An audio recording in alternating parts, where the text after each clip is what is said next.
Rise and shine, it's a brand new day. Ken and Ken take the stage, ready to play. Weekdays at 10, the cars on the scene. Coffee in hand, they're living the dream. Question in the voice, got the whole town awake. Bringing fire to the mic, make no mistake. Shows in the corner, spitting out facts. Dropping truth bombs, ain't holding back. Ken and Ken in the morning, feel the heat. From 10 a.m. CST, can take a seat. Live and loud, that break in the mind. Ken and the bold. Light up your speakers, crank up the sound. They're talking about life upside down.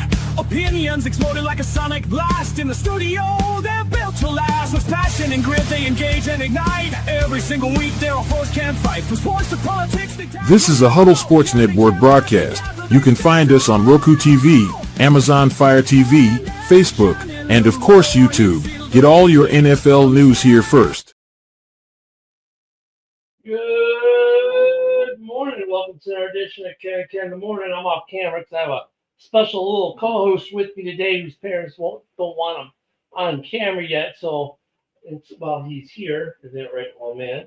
We are going to, I'll just be like I am. So we have training camp, but before that, some sad news to share today. Major League Baseball Hall of Famer Ryne Sandberg passed away yesterday at the age of 65. He had been battling cancer for quite some years. They thought he was cancer-free, but it came back late last year. So Ryne Sandberg at 65, Cubs legend, has passed away. Sad day for baseball, sad day for sports in general. So that's where we're at. Otherwise, we got training camp still going on.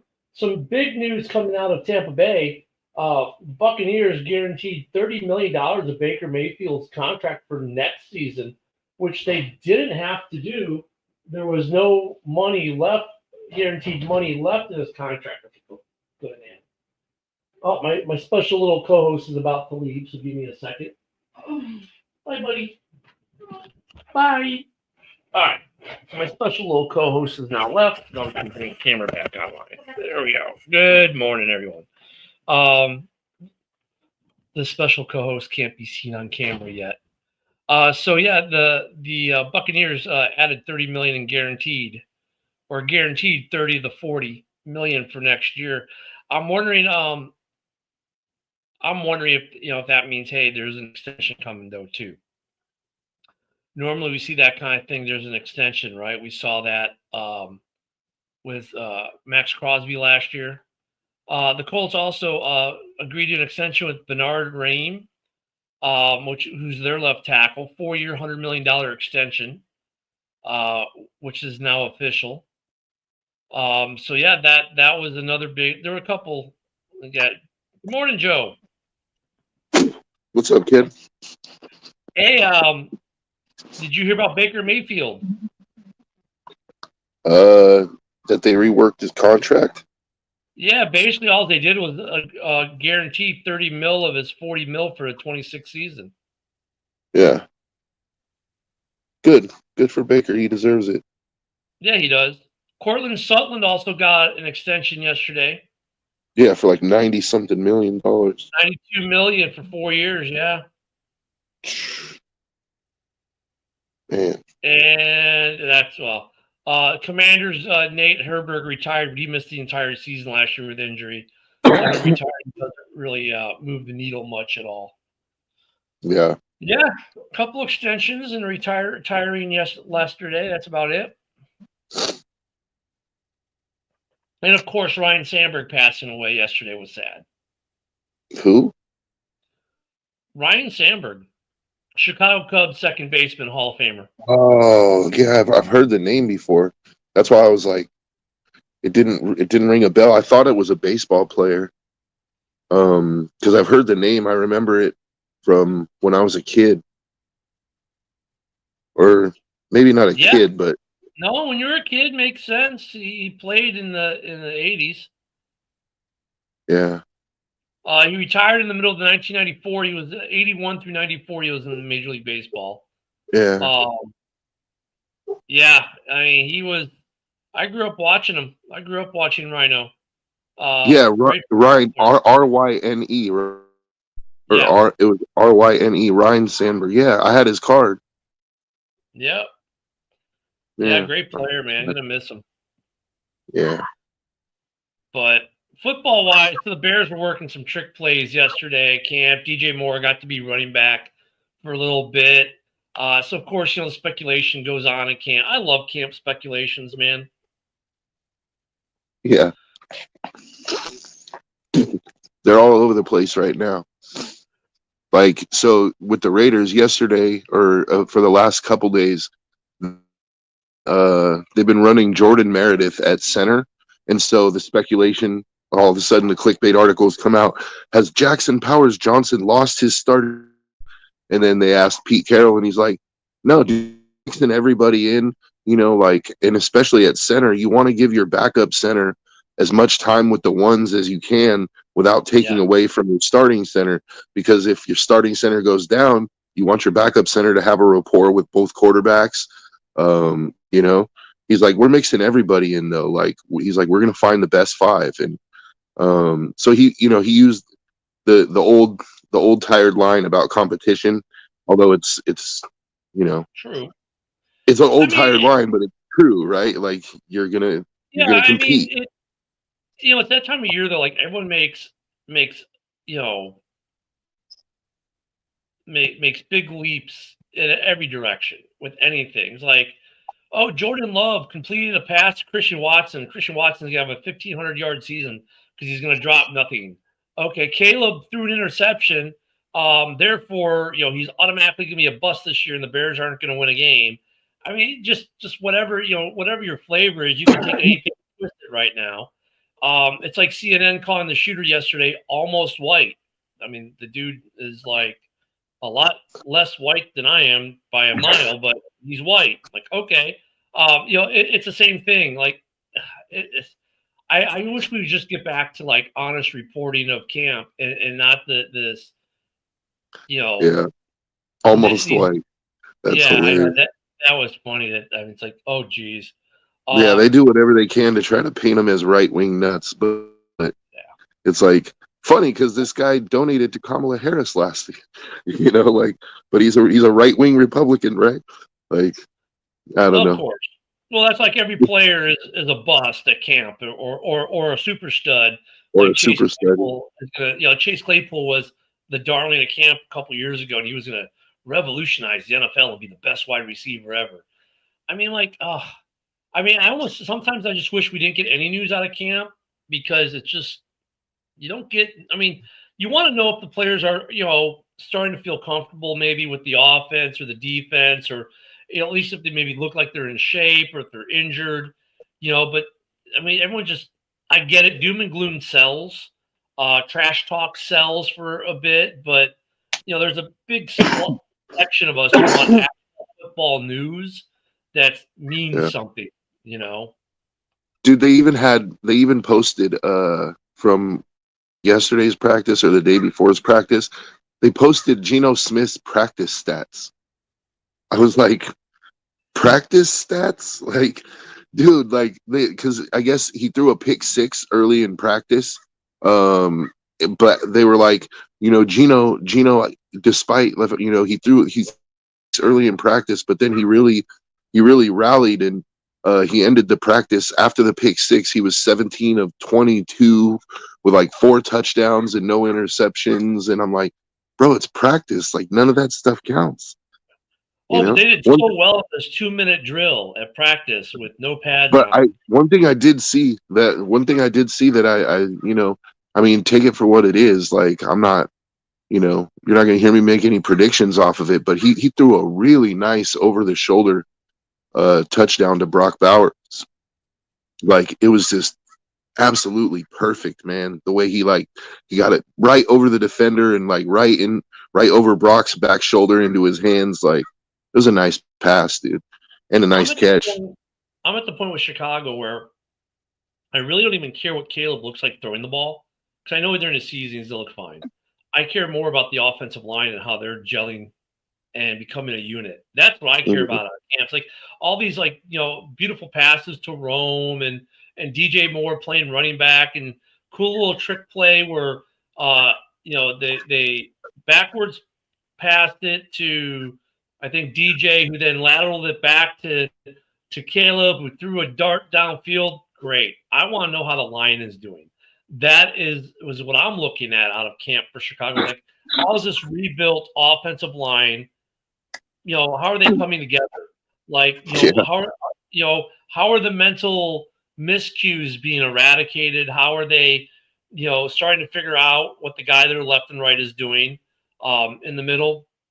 And then, like, defensively, really, there's not much. I mean, this is the time for cornerbacks, the corners and the safeties to kind of show out a little bit. Fine, but I want to know how that, and we can't because they're not in pads. They're not really going at each other. I want to know how this defensive line, the edges are running. I know the interior is going to be nasty, but I want to know how Deo is doing. And we're not going to get that at practice. None of what I want, we're going to get at practice. I mean, we can get little bits. We can see how they're starting to come together better, maybe get a rhythm or a cadence down. But like, I want to see how they're gelling, and Brent's the same way with Detroit. I want to see how they're gelling, and then defensively, I want to see how the edges are getting after it. And until we get to joint practices, you really won't see much of anything for any of what Brent or I want out of our respective teams, because, dude, they're wearing helmets, t-shirts, and shorts. And they're not really hitting. They're not really getting after it in that way. I mean, it's like, the Army for training, we call it crawl, walk, run, right? So crawl would be when they're in the classrooms, right? They're in the meeting rooms. Walk is what they're doing right now on the field. And run is when they're actually live action going against someone not their teammate, not practice. I mean, yeah, that'd probably be run. I just want to see. I don't care about the beautiful completions or the interceptions because we know they're going to happen. This is that time of year where quarterbacks are going to try to put the ball in places they might not necessarily try to put the ball during the season, and corners are jumping routes because, well, they know the routes because you see the route 15 times a day in practice. Of course, you're going to start jumping it and doing stuff like that. So I'm more interested in the line work and how the lines are coming in, how the play calling, like when they let Caleb do a 2-minute drill and the coach radios off, let the defense call the defense, let the offense call the offense without the coaches. How are those play callers, like what kind of stuff are they doing to be effective to put the defense and the offense? Like you can get a little bit of that from practice, but after that, it's just clickbait central. I mean, it makes for some great clickbait, some great articles for people to get excited or then the dumps about, depending on how you want to look at things. That's all. I mean, I don't know. It's like I tried watching NFL Network yesterday. When they visit the camps, I just couldn't. Couldn't. Yeah. One thing I did see yesterday was, and again, it's practice, so I'm not making any predictions, but I saw Ashton Jeanty run a choice route, like one of those running back choice routes, where he cuts inside, but then he broke it off and just went vertical on the dude, and he torched him, dude. It was like, it was nice to see, not because I'm like, oh, Ashton Jeanty's gonna have 1,000 yards receiving this year, but what I did find out is he can run routes, like, and not just like the typical running back routes, like wheel routes or choice routes. Like he can take it deep too. Like it was the way his cut on that route was, like, man, he left the dude in the dust. Like once he hit that cut to turn upfield and go vertical, like the dude just couldn't hang with him. I was like, oh, all right, it's good to see, Well, yeah, I like to see some of that stuff. I like to see stuff like Luther Burden finally getting on the practice field for Chicago.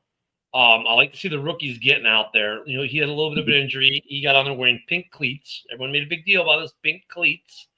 I like it. We've seen the rookies out there learning too. Limit the injuries, of course, but look, if you've got a small little something and you're a rookie, you need to be out there. Like, understand the NFL, you're never going to be 100%. Yeah.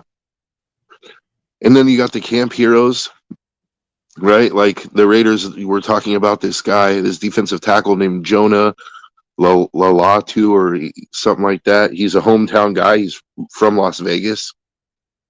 And they drafted him or he was I don't know if he was an undrafted free agent or I don't think they drafted him. But he's like a hometown guy, and he's getting a serious look, at least in practice. Like they're throwing him in there with the ones, you know. So he's like the camp hero right now because he's the hometown guy, you know. It's that guy that, you know, well, I don't know. It seems like he's going to make the roster, but like one of those, this guy's on the bubble kind of deals. It's like, you know, this guy it seems like they're thinking, especially with Wilkins gone, like he might actually be a starter or something, but we'll see. But it's time for the camp heroes. Oh yeah, the camp heroes are always fun. And actually, I want to check on. I got a friend of mine from the Army whose son was an undrafted free agent rookie for the Dolphins. I want to double check on him really quick. He's not. There's no real news on him right now. I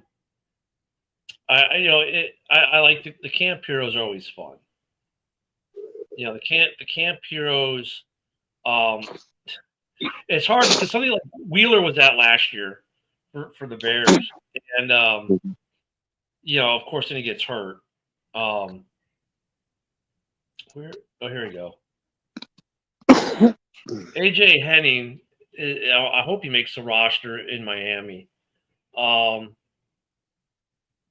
He's a great kid. And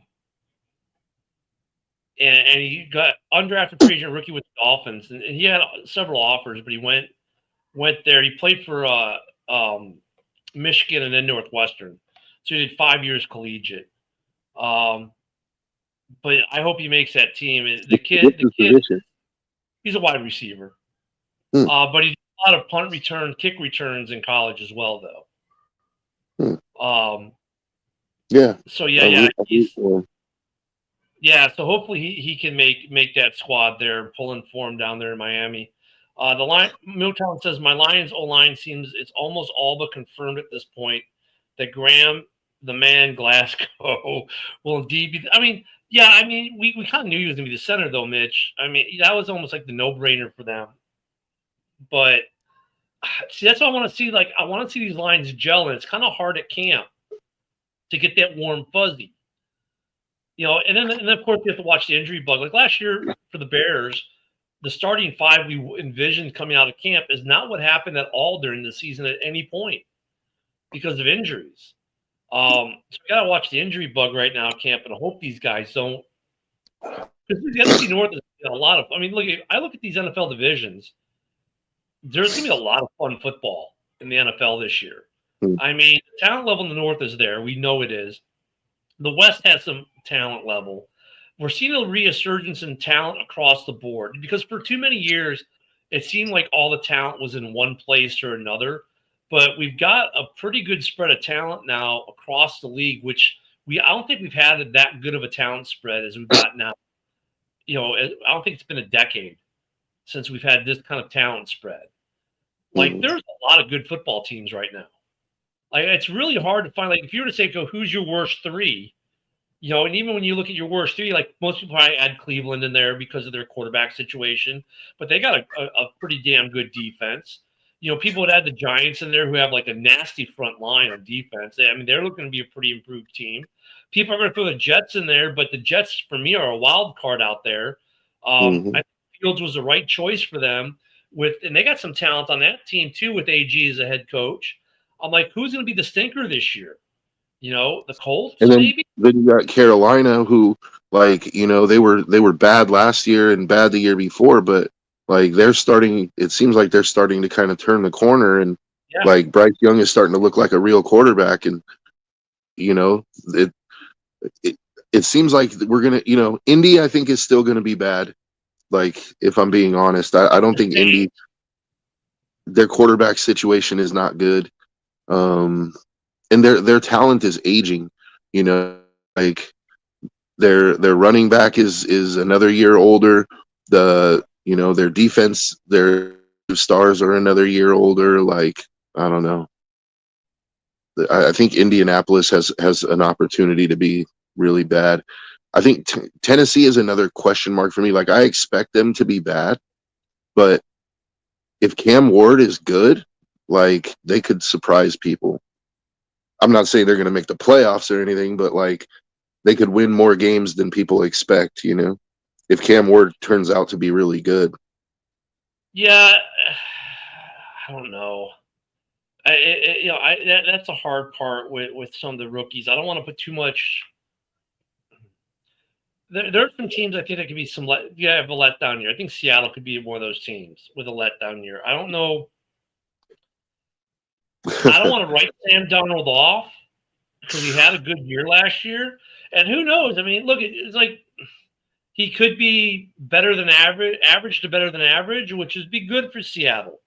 But I don't want to write them off, but I think they're going to have a letdown. I think they're expecting a lot more than they're going to get. So there's things like that. You know, Atlanta is a team I'm interested in watching because of their quarterback situation in Atlanta is still insane to me. I mean, people are thinking that Penix is going to start. It's just like, oh, Penix is a starter, and that's it. It's like, dude, I think Kirk Cousins might have something to say about that. I mean, if Kirk Cousins is healthy, you'd almost be foolish not to start him. You know, I mean Penix does offer you some different things. That is true, but yeah, you know. I mean, I'm not against it. Like, I'm not against Kirk Cousins starting. Like, you're paying him for this year already. But to me, if you're gonna start Kirk Cousins, you at least have to give Penix some time this year. Like, because you already gave him time last year. You gotta give him some time this year to see if he's making the progressions that you want. Because he's going to be your guy next year. So it's like, you know, Kirk kind of would have to understand, like, hey, dude, like, you know, yeah, you're going to start, but there's going to be some games where we, like, you know, probably towards the end of the season, or, you know, we'll see, but we got to get Penix in there at times to see, or even put him in during certain, you know, in games. Like, don't put him in for the whole game, but, like, you know, pull Kirk for a few series and let Penix get in the middle of a game. You know? Well, it looks like Darnell Mooney's going to miss a little bit of time. And, of course, DJ Shark they just signed DJ Shark. But, so, you know, I thought Mooney's injury was actually more serious than that. The 26th, so as of 3 days ago, last article I see posted here is that he's just going to miss a few weeks. But okay. You never know with these things. They think he'll be back by week 1. Yeah. So, but yeah, I think that's going to be a real battle there. Yeah, you know, Mitch, I don't want to. Yeah, thank you for doing that. I don't want to call it that. I don't want a bunch of mad 12th man people at me. I don't know. You know. Part of me wants to agree with you, Mitch, that Darnold's just going to be a huge bust out there. Like, they're going to look at him and go, we paid how much for this kid? Granted, Darnold for getting the contract he got, good on him. But, yeah, their O-line's not that good out there. And, I mean, I think, you know, but look at Darnold, it has to be a better quarterback after last year than he was before. He had to have learned some things to become a better quarterback. So I don't want to say he's complete. I don't want to say he's going to be a complete bust. But then there are going to be some other things that contribute to it, like the lack of an O-line. I mean, who is he throwing the ball to now? Njigba, who's good. Who's good, but you go from beyond that. Who do you go from JJ and Addison to just having an enigma? You know, I mean, and now you've got offensive line. Not that Minnesota has a great offensive line, because their offensive line isn't that great. It was serviceable, but it was probably better than what they've got in Seattle. Yeah, I think Seattle's going to have a tough time. I think they're one of those teams that high expectations, but it's more gloss than it is substance. Well, take it for what it's worth, which, you know, is at this point you can pretty much wipe your ass with it. But when I remember I told you they gave Geno's camp stats the other day. They actually did a side by side with Sam Darnold because Geno came from Seattle. And Sam Darnold the other day, I don't remember his completion numbers, but he had 0 touchdowns, 4 picks, and Geno had 4 touchdowns, 0 picks. And they were, it's camp, they don't have anything to write about, so they're like, oh, look at the comparison, like as if that's gonna bear out to the season. Like I don't expect Sam Darnold to have, 0 touchdowns, 4 picks every game. Like he still gets paid. He's still an NFL player. So and Sam Darnold, like I liked Sam Darnold in college. I watched him play at USC, and the dude has arm talent for days. His problem has always been when he gets pressured, he starts turning the ball over. And that hasn't changed. It's just last year the Vikings were able to protect him well enough that he was able to do his thing. Like this year, I don't think Seattle is going to be able to do that. And that's, I agree with you. Like I'm expecting Seattle to be bad, honestly. Yeah, I don't think they're going to be that good. I mean, Yeah. it's just, And the worst part about it is that for Sam Darnold, it's automatically people are going to be like, see, Darnold's a bust. It was just that 1 year in Minnesota. It's like, oh, you mean the 1 year where he had an offensive line that could actually protect him? Like, because on the Jets, like, it wasn't like the Jets had a great offensive line either, Like, there was a reason he was turning the ball over like that, because he was getting sacked all the time and he was running for his life. well, and the In problem with protection. Kirk last year, the injury didn't help. The injuries didn't help. They're in Atlanta, and then you go with, and people, and I bring him back up because Minnesota's like, oh, but he was so much better than Cousins. Like, dude, you had the same result. You didn't win a playoff game. Yeah. But I was just pointing out that, like, I don't think the narrative about Darnold is really fair. Like, I mean, yeah, he hasn't lived up to his full potential, but there hasn't been, except for last year, that was the only year where he actually had solid all year. And look what he was able to do. Like, now that wasn't all Sam Darnold either. I mean, having Addison and Justin Jefferson certainly helps, But my point And is, having a like, good running back, and having a good running back and a good defense, like all of that stuff helps. Having a good coach, like, so but, it's any quarterback that's been drafted by the New York Jets been good anywhere else? have they been good for? I mean, they just ruin quarterbacks. It's like, think about it. When was the last time a quarterback was good for the Jets? Rodgers was good last year. Rodgers wasn't terrible last year. Let me bring up his numbers for last year. Yeah, he wasn't terrible, but he wasn't Rodgers either. Yeah, I mean, last year he wasn't your typical Aaron Rodgers either. Last year he threw for 3,897 yards, 63% completion, 28 touchdowns, 11 interceptions, which was high for him. A QBR of 96.7. Yeah, that's Aaron Rodgers turning water into wine. Yeah, I mean, not a bad season for him. But that's the best he could do on the Jets. Like, and that's my point about, is like, I don't think the narrative is really fair about Darnold, because he's never really been, other than last year, given the protection to really have a chance to succeed. But the narrative is that he's a bust.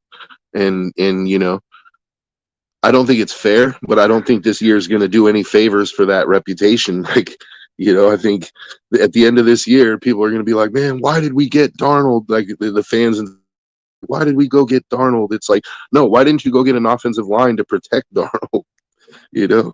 Like, I don't know. Hey, here's another, speaking of Aaron Rodgers, I don't know why I went down this rabbit hole. Has anyone ever seen a picture of Brittany Rodgers? His wife?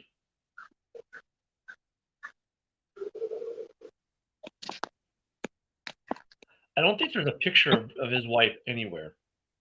Yeah, there's a reason for that. There's a reason for that. Oh, no, wait, this might be her here. Hold on. He seems to be very okay, no, that's not. He seems to be very private about his love life, you know, other than the Danica Patrick thing. Like, Yeah, it's just weird. It's like usually you see, but she does exist. Mhm. Because with Aaron, it's like, does she exist, or did you just have this during the ayahuasca tour? Yeah, I was just gonna say he like created her during a ayahuasca trip. Yeah. He manti So teoed her. Mitch. God, I'm hearing. Hold on, I'm trying to sell a house here, so let me see what's happening here. Okay, wife took care of that. I'm just Jared Goff. Let me switch to him for real quick. I mean, and I know Mitch is going to get fired up, but what kind of year are you expecting out of Goff in Detroit? Like, I don't know if he tears it up like he did last year. I think statistically he has a down year compared to last year. Now's where I made Mitch mad. But I think there's going to be some adjustment with this new offensive line. I think early on he's gonna struggle early on until this offensive line gels. Just Who? like Caleb is going to struggle in Chicago. I think Goff is going to struggle early in Detroit, and I don't know Goff. I don't think he's going to have anywhere near the numbers he had last year. By the end of the year, I'm wondering though if he has a fall off year though. I mean, there as much as like there's been a lot of turnaround with coaching and stuff, they're still bringing back pretty much the same offense other than the offensive line. I mean, the skill players are the same. So, Right. I mean, he could I think he could still have a good season, but I don't know if I he's going to be agree. an MVP candidate. No, I agree. I think he's still going to have a good season. I don't think he's going to be an MVP type season like maybe you could say he did last year. Exactly. I don't think think he's going to be an MVP. I think early he struggles. I think really early the two quarterbacks in the North that don't struggle are going to be Jordan Love. I don't think he's going to have as much of a struggle early on. His offensive line's been pretty solid state. And JJ McCarthy, just because he's in a plug and play system. Like if he struggles, it's because he's making mental errors and is getting caught up in the moment of, oh my God, I'm playing in the NFL. And I don't think he'll get that because he already has a year under his belt as a professional. Yes, he was hurt. No, he didn't play. But I think he'll do okay. Yeah. So And I know people don't like when I say it, but I know people don't like when I say it, but because it was only preseason, but I liked the little bit that I got to see from him last year. I liked what I saw. Like the kid showed command of the offense. Like, I'm not talking about yards and statistics. I'm talking about like the things that you would look for in a rookie in a rookie quarterback in preseason games. The little bit that you can glean. Like it didn't seem like the pressure was too much for him. He had good command of the offense. He seemed to understand the playbook, and he wasn't getting those stupid like delay of game penalties because he can't get the formation correct. Things like that. Like they told me like, oh, okay, like this kid, he's already kind of adjusted somewhat, So And so, like, besides rookie quarterbacks, we got a couple this year, and I consider JJ a rookie quarterback, even though he has a year under his belt, being with the team but not playing. And rookie coaches, I'm going to be watching that. I want to see how fast teams, or not just rookie coaches, but teams that had coaching changes, be it head coach or coordinators. So once again, this lumps in Chicago and Detroit. I want to see how quickly these teams grasp their new schemes. Now, Detroit, there's a caveat because I don't think they're changing scheme as much. They're going to change a little bit. That defense is going to change from what Aaron Glenn was doing, right? And that offense is going to change from what Ben Johnson was doing. But they're not complete overhaul jobs. They're minor overhauls at best, right? The bones are the same. It's just the play caller is different, and maybe some of the looks will be different. Cosmetic. Cosmetic, yeah. For the Bears, it's a complete overhaul. For the Raiders, it's a complete overhaul. Except on defense. Except on defense. The Raiders' offense is a complete overhaul, but they kept Patrick Graham, their defensive coordinator, which is good for continuity because they're going to have the same system. That's good. So I want to see how these now for the Bears defensive. It's more cosmetic too because the base scheme is the same. The base package is the same. It's going to be everything else. So, but offensively, it's going to be a complete overhaul. What does Dennis Allen run? He runs a 4-3, right? Yeah, he runs what the Bears were already running. So I mean, the base is the same. It's just the scheme is going to be a little different. Defensive schemes are always easier to install than offensive schemes, I think. No, other way around. Defensive schemes are harder, I think, if you're changing from a 4-3 to a 3-4, right? Offensive schemes are a little bit easier because route trees are route trees, running trees are running trees. It's the old line, the shifts, and that gets hard, right? Quarterbacks finding open people, that kind of is easy stuff. Because even on the offense, you can have a play blow up and just create stuff out of nothing. You can't have a play blow up on you defensively and create out of it, right? So offense always has that advantage. Yeah, I don't know. So that's the rub on Ben Johnson. He doesn't like to air it out. And here he's got all these receivers in Chicago they didn't necessarily have in Detroit, but Detroit's like, we want to air it out.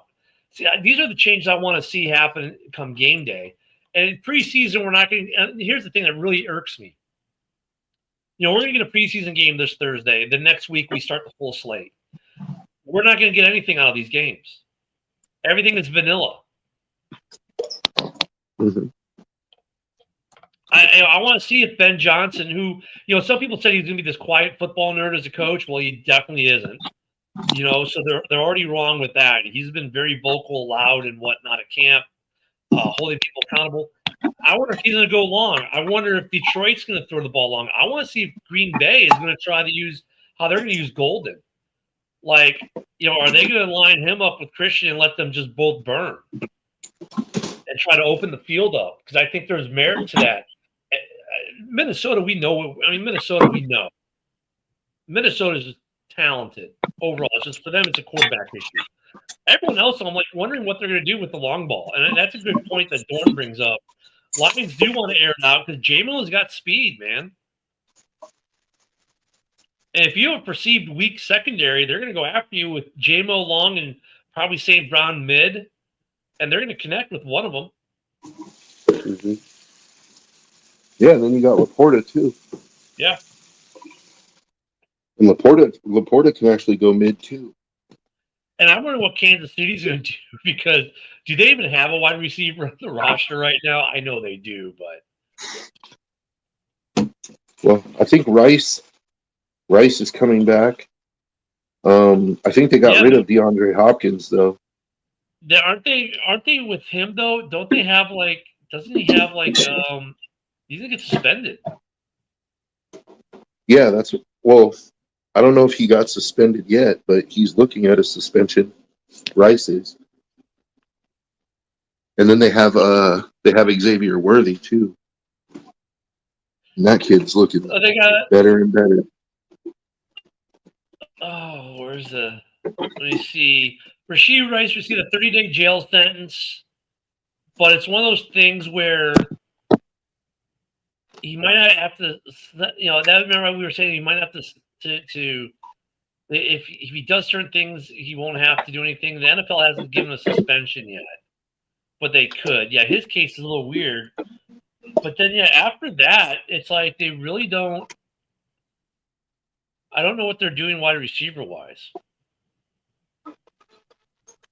Worthy.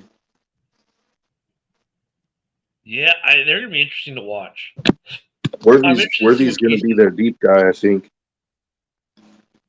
And Worthy's, man, he broke the NFL record last year at the combine for the fastest 40 time. Like, that dude is ridiculously fast. And they like to get the ball in his hands using end arounds and they use, they're not afraid to use trick plays to get the ball in his hands either. And look, let's be real. Casey's O-line has changed a lot too over the last 2 or 3 years too. So, how much is that going to be degraded over what they've had? That's going to be interesting to watch. There in the AFC is Kansas City's O-line, not just their lack of receiving core or perceived lack of receiving core, but what's that O-line going to look like? O-lines last year, I'd swear half the league had O-line issues.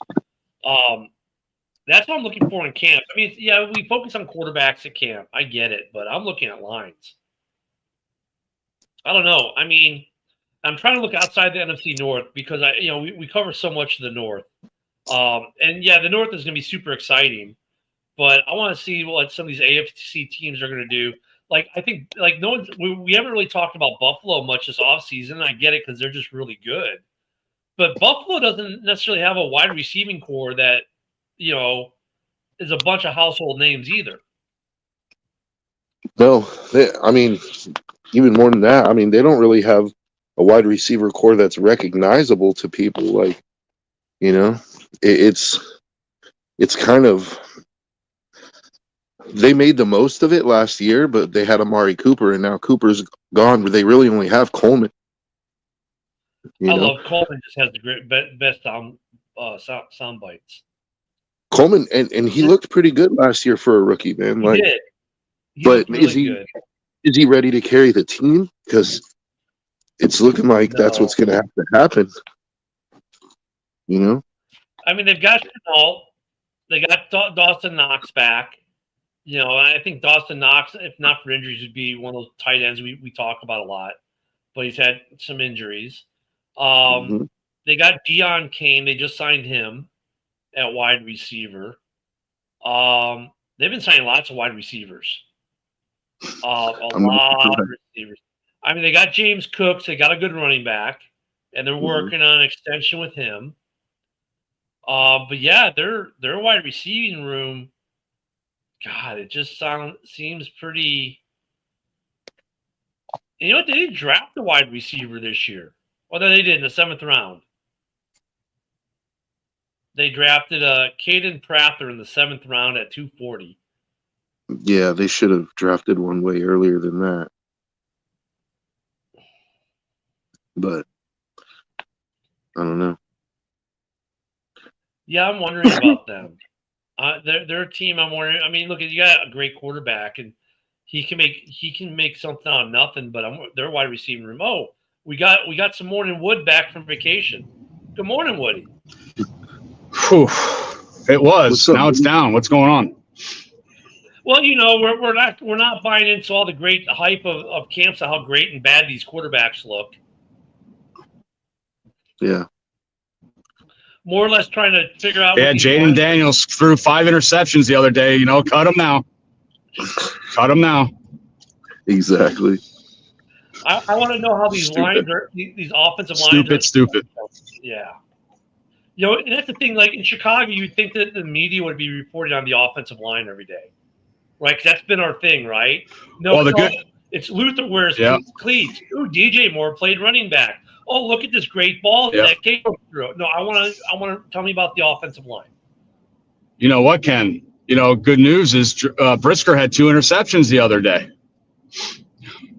Oh my goodness, Caleb must be airing out some bad balls. I mean, that was thrown by Kyle Orton.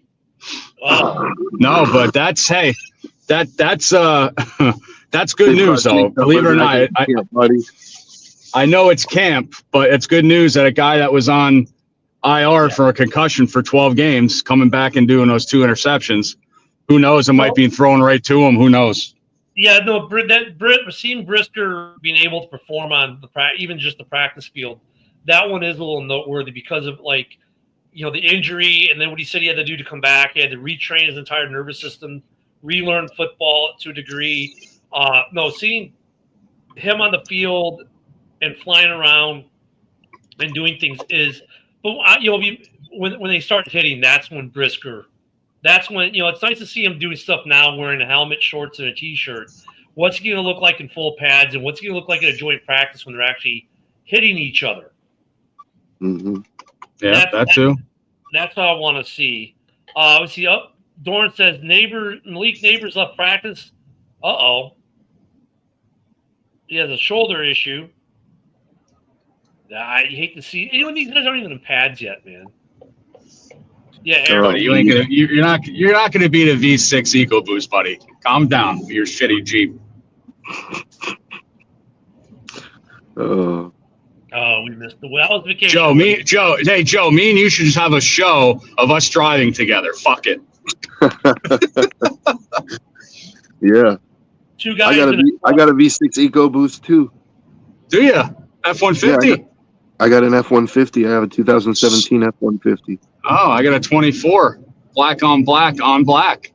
Nice. Ken, what are you driving? A Mercedes? no, Maserati? no, Lamborghini? no. Porsche? No. nothing that slow. I seen the Caleb Williams comment. What does that say? No, there isn't one. This one's Bill's cornerback Maxwell Harrison is getting his knee checked out. Dorn is just kind of going through some injuries today. Injury update. I'm driving a Tesla Model 3 these days. Jesus Christ. I just went sold a Model Y before I went on vacation. Dude, those are nice too. I mean, my wife went EV as well. She's driving a Chevy Equinox EV, and she really loves it. Oh goodness. So we're like Joe, I'm gonna ask Ken this question. Ken, on your Tesla, did you do the light show? No, but it does light up at night. It's got that man. It's just on a standard color. I don't think the Model 3 does the light show, to be honest. I know the Model Y does. Does it? Jeez. But yeah, anyway, it's I'm excited to go.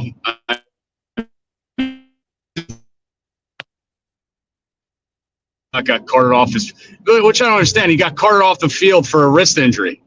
Dude, really? Wait, who was this? Because you cut out for a second there. It was a defensive lineman we picked up. I forget it. It's a name I can't pronounce. What, Deo? No. Was it Deo? No. Was it? No, I don't think it was. But he got carted off with a wrist injury. I'm like, dude, really? Are your legs broken or your wrist? Jeez, I'd rather have Genty. Woody doesn't have time for that pussy shit. Yeah, nope. Not at all. I get camp's function. Install the new offense, install the new defense, do the walkthroughs, do the installs. What I hate about camp is the media-wise, it's like, okay, oh my God, freak out for interceptions or look at these awesome passes, the camp darling stuff. And okay, don't give me any news on the stuff we really want, like how's the offensive line coming together? How's the defensive line coming together? Chiefs wide receiver Xavier Worthy appeared shooken up today in a play. Stuff like what John is putting out right now. I mean, it's cool, good, good stuff. Seeing who's getting injured, stuff like that, stuff to worry about. But like the video we're seeing, like DJ Moore being running back. Okay, that was cool and all, but I don't care. I'm more concerned about how's Joe Thuney doing at guard. How's the offensive line holding up? How are they coming together?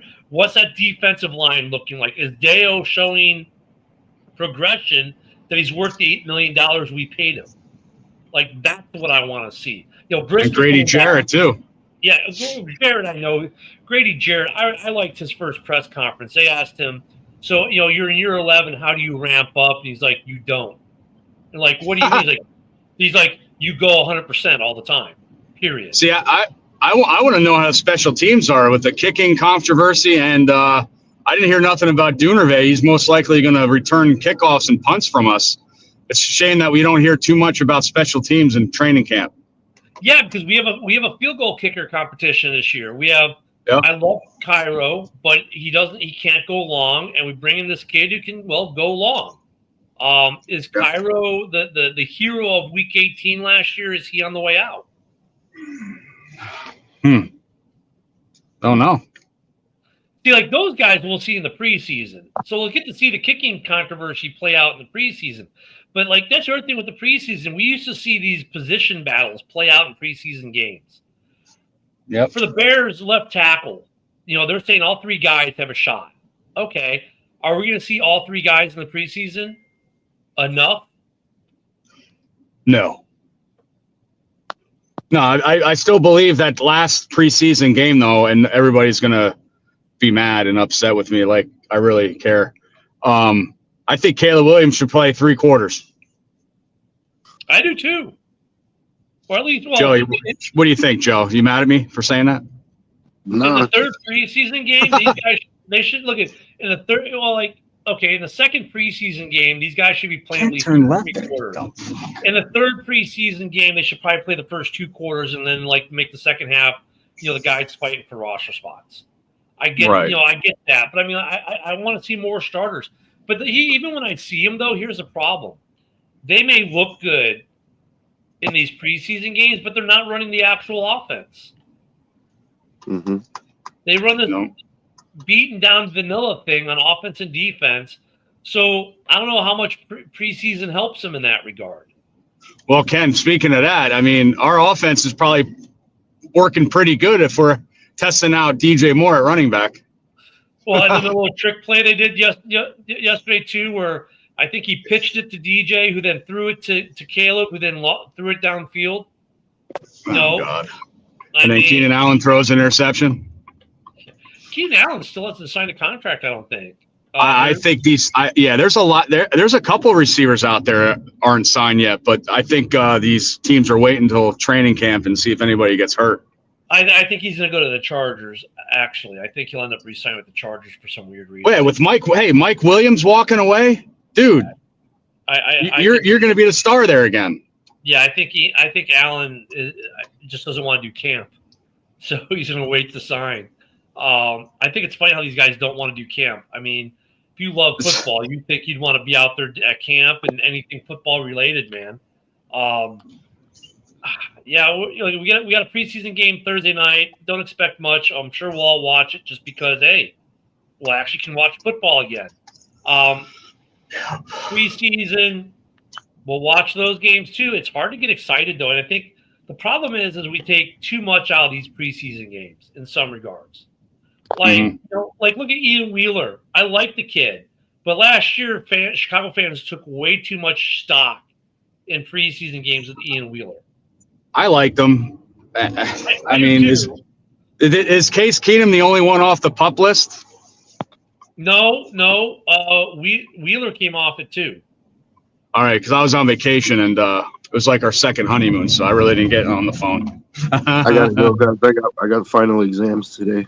Ooh, good luck, Do you, Joe? Yeah. Wow, good luck, bud. Hey, you're gonna be Genty's agent? Is that what you're studying for? No. No. All right, buddy. Although good luck. Maybe good I luck. should have, because football agents make money, dude. No, he's going to be an agent of a different kind after this test. You do. Hey, you do look like Drew Rosenhaus without hair. Yeah, I could use one of them Drew Rosenhaus paychecks. Yeah, me too.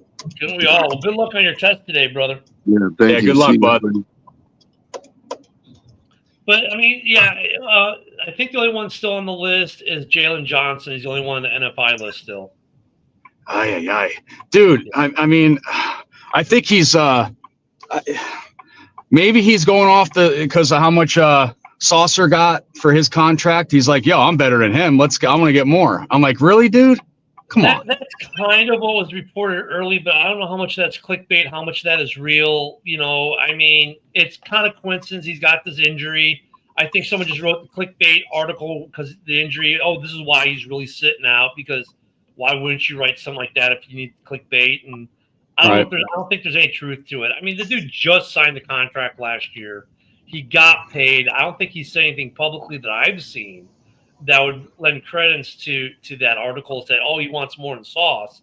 I mean, it's the way of the NFL. You sign a contract, you're the highest paid guy for about, in some cases, a couple weeks or maybe even the season. In some cases, you're the highest paid guy for literally an hour. And then the next guy signs a bigger contract. So, yeah, I don't know. Bears camp, I've been kind of paying somewhat attention, for injuries, stuff like that, but I'm not getting into the hype train or the doom and gloom train about, oh my God, an interception or a beautiful pass. I mean, they all do that. I remember watching Justin Fields and, oh, look at all the beautiful throws at camp, and then you get to the regular season and it's like, where are the throws at? Right. But injuries I've been watching. Actually, speaking of Justin, with him in New York, seeing how that's going to work, because he's got that toe injury now. Kind of looking at stuff like that a little bit more at camp. But I want to know how this Bears offensive line is starting to come together. Look at. I still think if this Bears offensive line is half as bad as it was last year, this offense is That's an improvement. Yeah, and if they're half as bad as they were last year, this offense is going to put up a ton of points. Right. And then it's like, okay, now where's the defense at? Because after Eberflus left last year, that defense nosedived. Right? It crashed and burned. So, okay, how's Allen going to be as a DC? And then I go to Detroit. I'm like, how are their new coordinators going to do? Like, what kind of year is Goff going to have? What kind of year is Love going to have in Green Bay with the new toy receiver? Are they going to actually use him more vertically? I mean, there are a lot of good questions right now, but the problem is Camp isn't providing any really good answers. No, not yet. So, it's Dorn giving us the injury update is interesting. Malik Neighbors is a big one. Yeah. In New York, if he has to miss time. But like, dude, aren't these guys supposedly coming in like super healthy and in shape these days? Yeah, I mean, either that, yeah, they're in good shape and stuff like that. It's just how much are they running him at practice? You got to think it's only him and Sterling Shepard on that team. You got to think about it. Yeah, joint practice. I can't. When did joint practice start? Do you know? Is that like a week or two? It's like what? Not this. I think it's the second. I think it's the second week, isn't it? We do the Bills and the Dolphins. Depends on the schedule. Yeah, let me look at that really quick because it's not. You joint practice with your with the team you're playing that week, right? Right. Yeah. So okay, so let me see. Lions Falcons out. That's gonna be fun. All right, so our first preseason game for the Bears is the Dolphins. Preseason week. Oh, then 1. That's our joint practice. So it should be. Yeah, that game is August 10th. So we'll practice with the Dolphins next week. Yeah, that'll be good. AJ Henning being a homegrown Illinoisan, homegrown Chicago kid now with the Dolphins trying to make a roster spot. So that's the first week, and then week 2 we with the Bills. So the first 2 weeks we have joint practices. Yeah, and then the last week we finish off preseason again for the second year in a row against the Chiefs in Kansas City. Yeah. Why do they like saying the Bears to Kansas City every preseason? I don't know. But so yeah, we're gonna see actually for that joint practice session with the Dolphins. I'll be watching AJ Henning. I served with his father, and AJ Henning. Actually, is an Illinois product. He was an Illinois wide receiver, high school athlete, high school football player of the year his senior year of high school before he went to Michigan, and then he finished out his collegiate career at Northwestern. And he was an undrafted free agent rookie signee by the Dolphins. So I'll be watching him. So we got joint practice starting next week. So yeah, Dorn, we're going to start to see some of that next week. And joint practice, if they don't get chippy and breaking the fights, we'll finally get to see a few things. I mean, they don't show much, but they show a little bit more than what we see during the regular practices. So, but Ken, I'll see you on Wednesday. I got to go clock in. Thanks for having me on. I could be on. I work tomorrow till 5, but I'll be on the show tomorrow night. Go sell some cars, man. Have a great day. You too, sir. Thank you. All right. So yeah, joint practices, and then there were one. Luckily, there's only about a minute left, so you don't have to. But yeah, Dorn, I'm waiting for joint practices. So we got some joint practices coming up next week. So that's good. I still wish we had 4 preseason games. We get more of it, but yeah. So we're getting to that point, guys. Don't forget tonight. I will be on tonight's show at 8 p.m. I think it's 8 p.m.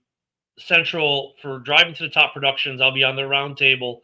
Tomorrow morning, we'll be back for another edition of Ken and Ken, and we got Hallis Hall tomorrow night, like you just said, or what do you say as well? I think the MMA show is off tomorrow with Ken being on vacation. Yeah, we let people take days off here. For all the money that we make here, which is none, we do let them take vacation. And then, of course, we'll finish off the week talking more preseason, getting ready for preseason. We'll probably talk some of the Thursday night game on Friday. So hopefully we'll get to see some good football, or at least start to see football. Keep watching practice. Watch those injury wires, because that's the key piece right now. I'm just wanting to see how these O-lines are shaping up in the NFC North and a couple other places. O-line was a big problem last year in the NFL. Has it been corrected, or is this still going to be a huge storyline this NFL season? We're going to have to wait and see. But for Joe, for Woody, and for everyone, thank you in the comments. We're out of here for the day. We'll see you all tomorrow morning. Have a great day, everyone. Enjoy some summer time. Hit that beach. All right. Have a good one, everyone.